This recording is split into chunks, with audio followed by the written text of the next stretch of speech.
I was halfway to the office when I saw him. Gray hoodie, same jeans from the night before.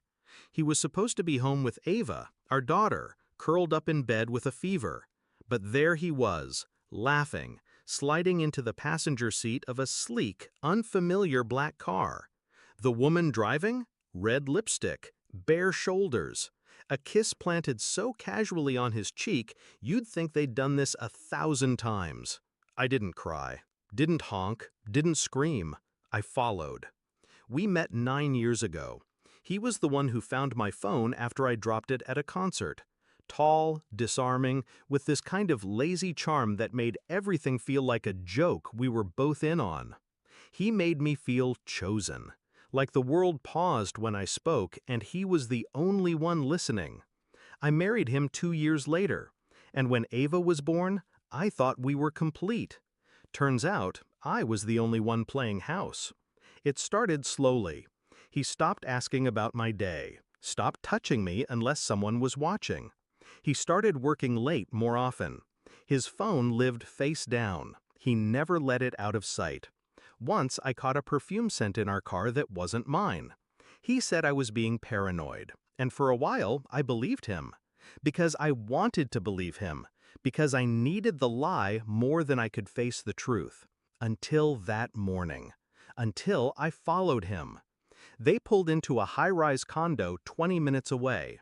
I parked half a block down, turned off the engine, and watched them disappear into the elevator. I waited. 10 minutes. Then 20. Then I got out. I walked straight into the building like I belonged. The front desk guy didn't even blink. They were on the 11th floor.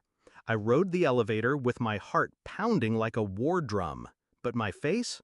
Still, because something had snapped. I didn't knock. I waited outside until I heard laughter behind the door. His laugh. Hers.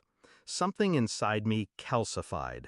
I turned around, didn't make a scene, didn't break down. I went home to Ava and started planning. The first thing I did was call a lawyer. Not for divorce. Not yet. I needed information first. Leverage. I hired a PI. Professional. Quiet. Brutal with details. 2 weeks later, I had photos, names, dates, even receipts. Turns out he wasn't just cheating. He was moving money from our joint savings into a private offshore account under her name. She wasn't just his mistress, she was his co-conspirator.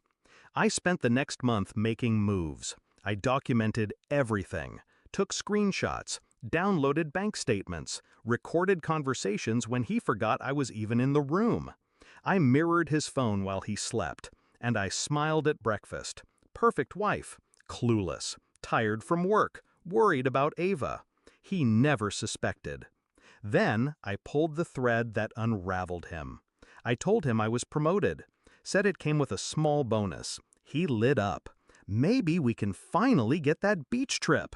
I smiled. Maybe.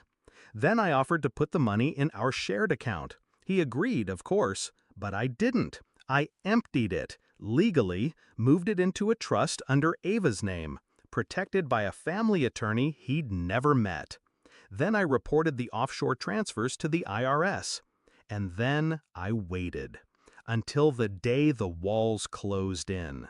He came home from work flustered, said something was wrong with his bank access. That was the first tremor. Then the letters started arriving.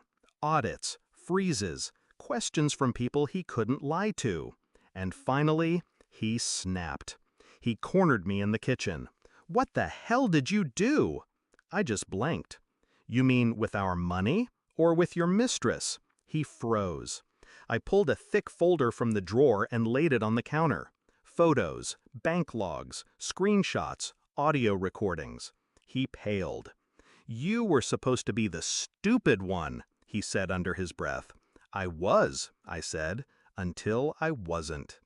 I didn't wait for the fallout. I filed for full custody the next morning. The PI became my witness. The financial trail became my weapon. He tried to fight, but all his secrets were public now. She left him when the account dried up, said she didn't sign up for this. And me?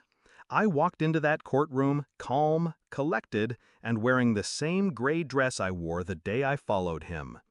People always talk about heartbreak like it ends you, but I didn't break. I sharpened. Now I wake up every morning to the sound of Ava's laugh. No tension, no secrets, no pretending. He sees her once a month, supervised. And every time he looks at me, there's that flicker, that split second where he realizes he tried to play me, and I let him until it was my turn, and I ended the game.